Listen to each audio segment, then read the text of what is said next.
Hi everybody, Sanbonani. Welcome to my channel. Do make sure that you are subscribed and also do like the video.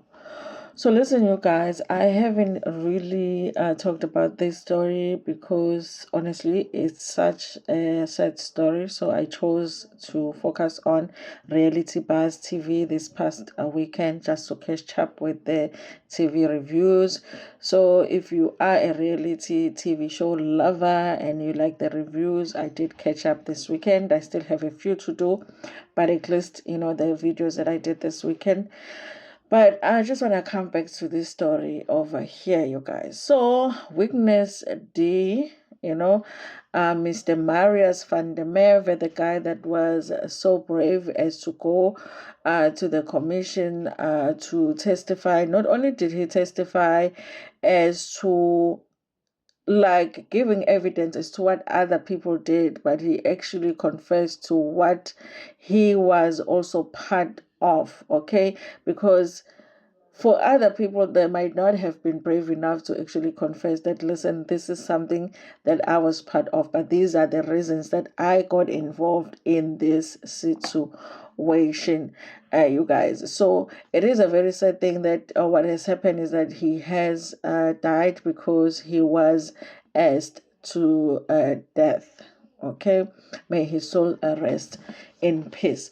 Honestly, you guys, I think that sometimes in South Africa we pretend as if whistleblowing is a safe thing to do. I don't think that we talk enough about how much whistleblowing is not a safe thing to do. Even in our smaller nyana organizations that we work for, most people that will whistleblow, number one, most of the time, even though whistleblowing, people will say that it's anonymous, everybody ends up knowing who is the person that is a whistleblower. And the whistleblower always ends up getting suspended or expelled or fired or something. But something always happens to the whistleblower.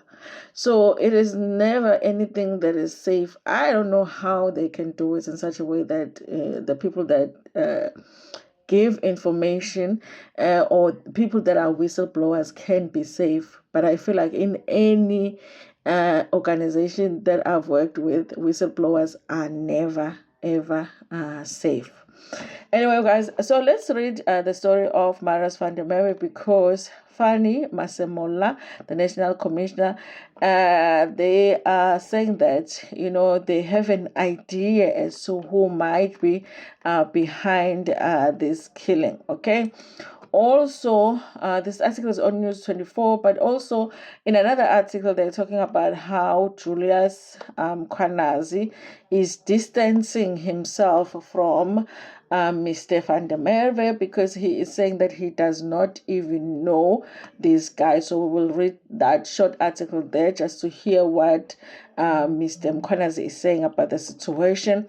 And also, you guys, as part of the story, we are going to talk about Teboho Tobijane because Teboho Tobijane has taken the time to speak up about the situation. Remember that she is also I guess she's going to be a witness in her own case, and she's one of those people that were offered witness protection, and she refused it. Okay, she said that one, she couldn't go under witness protection because she felt like she wouldn't be able to earn a living because obviously her life is on, she earns her living on social media. And number two, she felt like, how is she going to trust the people that will be, providing security to her? What if, those people sell her out, which was a legit complaint.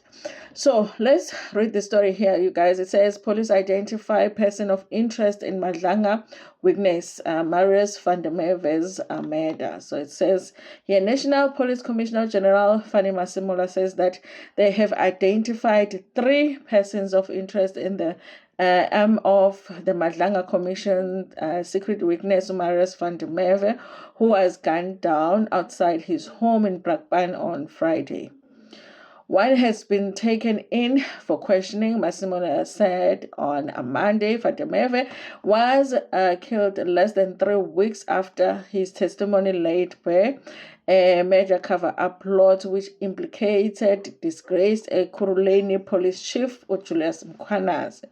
Fand appeared before the commission anonymously as witness D last month and detailed his role in the torture of an unnamed man in 2022 and how he helped dispose of the body after the man had died. In the evidence, he voiced his fear that if he did not go along with the conspiracy, then I would probably be next, quote unquote. And it says the 41-year-old father was shot dead by two men who had lain in wait on a barely lit Holt Street in Brandhurst, seemingly concealed in roadside bushes. When News 24 arrived at the scene of the shooting late on Friday evening, Fand silver hatchback was parked in the driveway of the house. His body was lying on the ground next to the driver's side door that was still open. His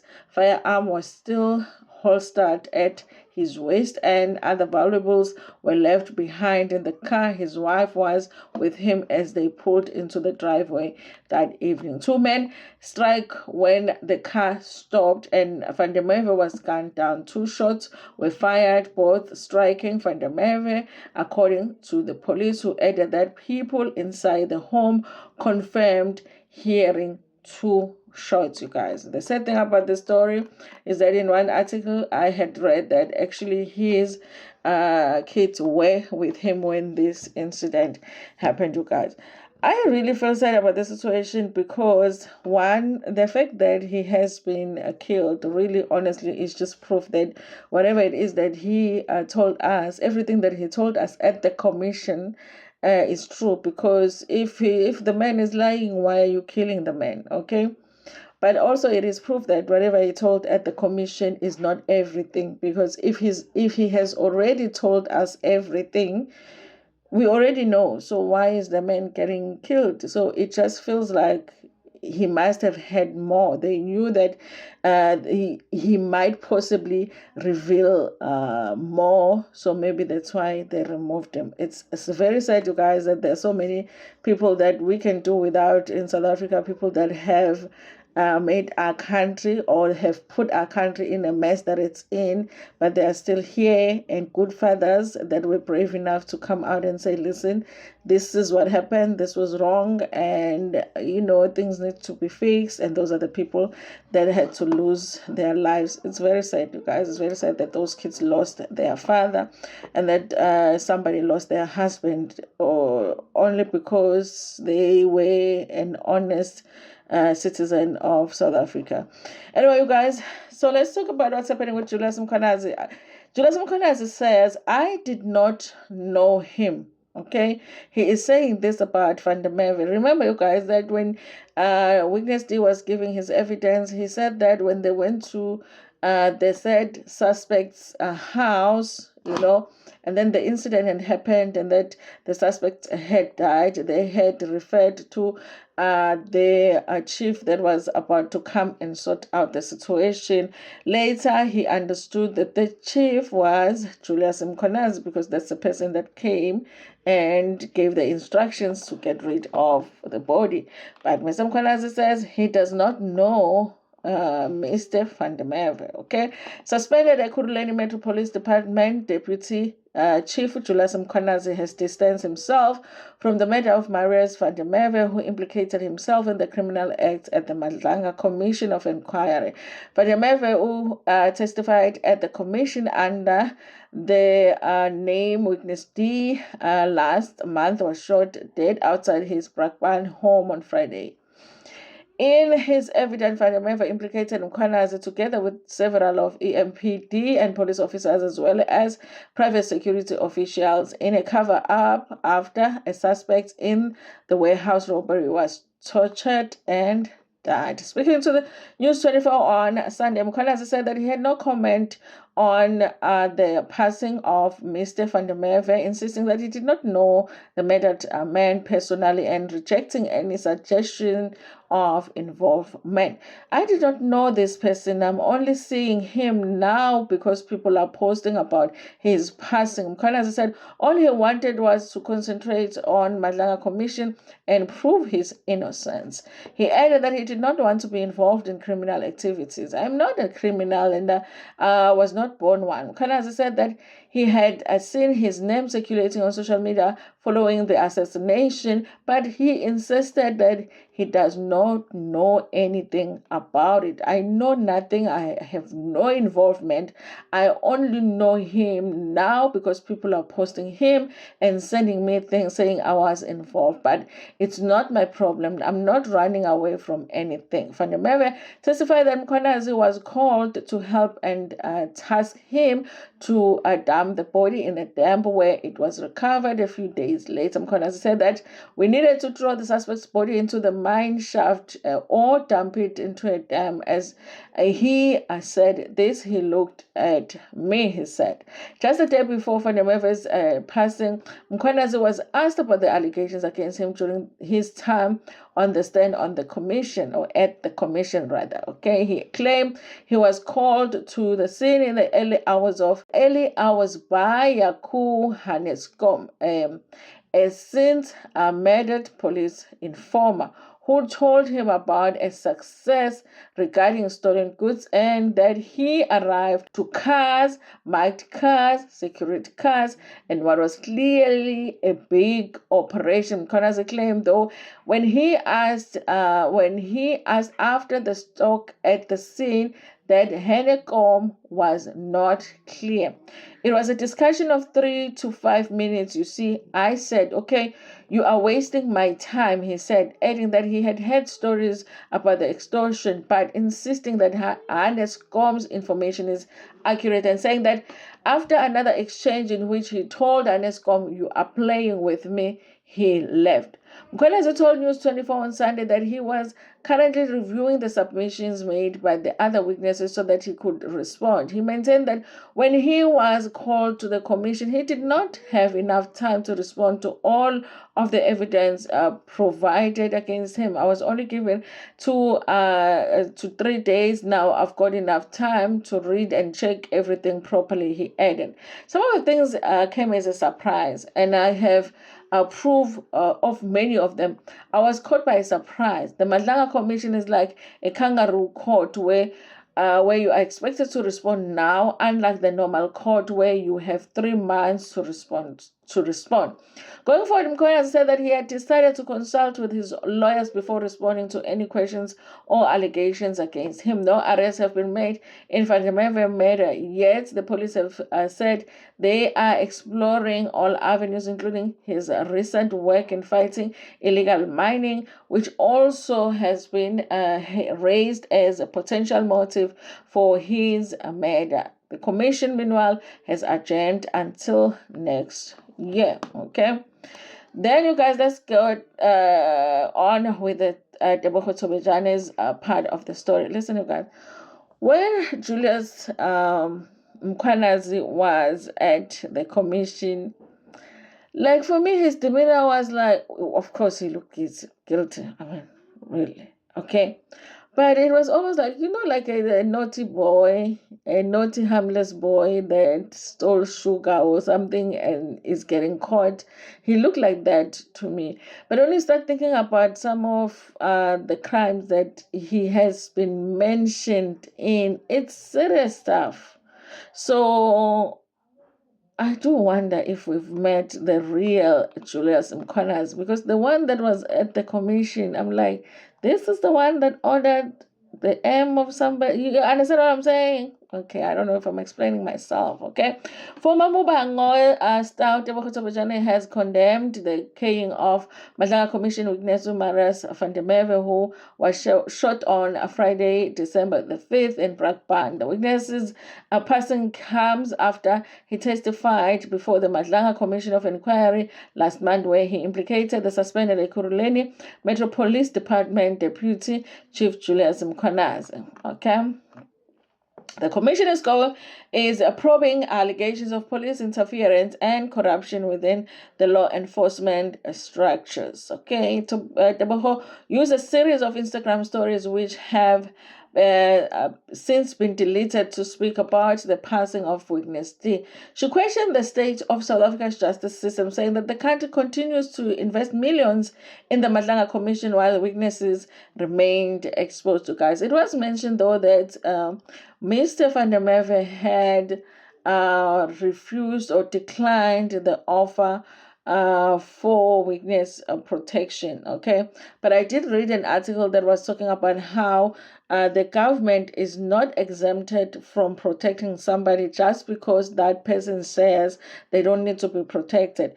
If the state feels like your life is in danger, they are obligated to protect you, even if you say, I don't need it. Okay, and that is a question with Van der Merwe, because everybody thought his life is definitely in danger after, delivering that testimony, that even if he thought he could provide his own security, but the state should have done something. I think that our government was obligated to provide more security for him. It's unfortunate that they did it. My heart is broken. There are so many flaws in the system that it has become painful to watch. Millions are being poured into the commission while people who have suffered under these criminals are left unprotected. Witness D's death showed us everything we need to know, Tobejane said. Tobejane herself survived assassination attempt in 2023. The social media star was shot in Sandton and sustained a gunshot wound on her foot after she was attacked by 3 men. Okay. Tobejane said the justice system does not care about ordinary citizens. Those inside the commission sit behind protected walls. We are the ones who bleed, who are buried and fear for our lives. And somehow we are told to stay calm and stop venting, she wrote. Okay, so Vajana added that witness Mather was further proof that the system does not prioritize people on the ground. The justice system does not care about the ordinary citizens. Those inside the commission sit behind the protected walls. We are the ones who bleed, bury, and fear for our lives, and somehow we are told to stay calm and stop venting. She expressed gratitude to the protection she had received from her friends, stating that without their support, she would likely have fallen victim to the threats against her life. I'm lucky because I have friends around the world who can make sure that I'm safe. If it wasn't for my network, I would be dead. Even with all the support, they are still trying to scare me. This is how broken the system is, and it must be spoken about, she said. Tobejane has also expressed her condolences to the family of Van der Merwe. Rest in peace, Marius. I did not know you, but today I am not okay. I'm sorry for your children and wife. You guys, it was sad. Like finding that, hearing about this story, you guys, it was really sad. It was really sad. It's like, why did we have to lose him? Like, out of everybody, it was unnecessary. Why did they have to kill that father? Like, why?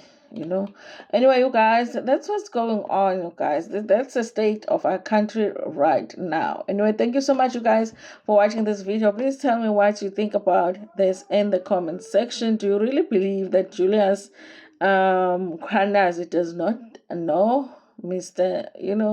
Van der Merwe? And do you think that the police might end up really arresting everybody that is responsible for this? The fact that we don't, with all of the evidence that has been presented in all of the commissions that we have, we are not getting anybody get arrested. Anyway, thank you so much. Nginithanda kakhulu.